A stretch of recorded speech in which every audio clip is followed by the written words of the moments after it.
Get ready for a major escalation in the immigration debate. The Trump administration is doubling down on its controversial crackdown, bringing armored vehicles and elite agents to Charlotte and New Orleans. But here's where it gets controversial. This move raises serious questions about federal overreach and the human cost of these operations.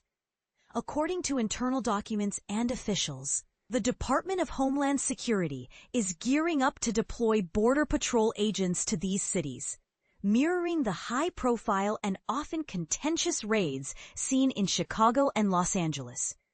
These operations, dubbed with names like Charlotte Web and Catahoula Crunch, are part of President Trump's broader mass deportation strategy. Is this a necessary measure to enforce the law, or a heavy-handed approach that targets communities unfairly?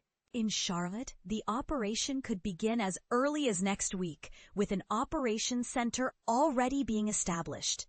Mecklenburg County Sheriff Gary McFadden confirmed that federal officials have notified him of the impending arrival of Customs and Border Protection, CBP personnel.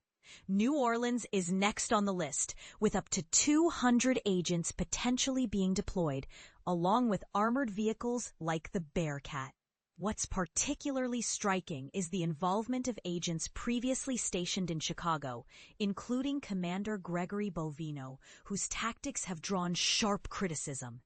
In both Chicago and Los Angeles, Border Patrol's roving operations targeting public spaces like Home Depot parking lots have sparked protests and accusations of aggression. Are these methods effective, or do they disproportionately affect innocent individuals and erode trust in law enforcement? While Immigration and Customs Enforcement, ICE, typically conducts targeted operations based on intelligence, Border Patrol's approach has been more indiscriminate, raising concerns about civil liberties. The use of force by Border Patrol, including tear gas and crowd control tactics, has been particularly contentious, with a federal judge in Chicago imposing strict limits on their actions. Trump officials defend these measures as necessary, but critics argue they go too far. And this is the part most people miss. As illegal border crossings hit a 55-year low in 2025, why is the administration ramping up these operations in cities far from the border? Is this about national security or a political statement? The deployment of Border Patrol agents to interior cities like Charlotte and New Orleans marks a significant shift in immigration enforcement, blurring the lines between border security and domestic policing. As these operations unfold, one thing is clear.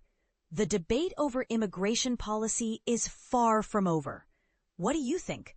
Are these measures justified, or do they cross the line? Let's hear your thoughts in the comments. This is a conversation that needs to happen.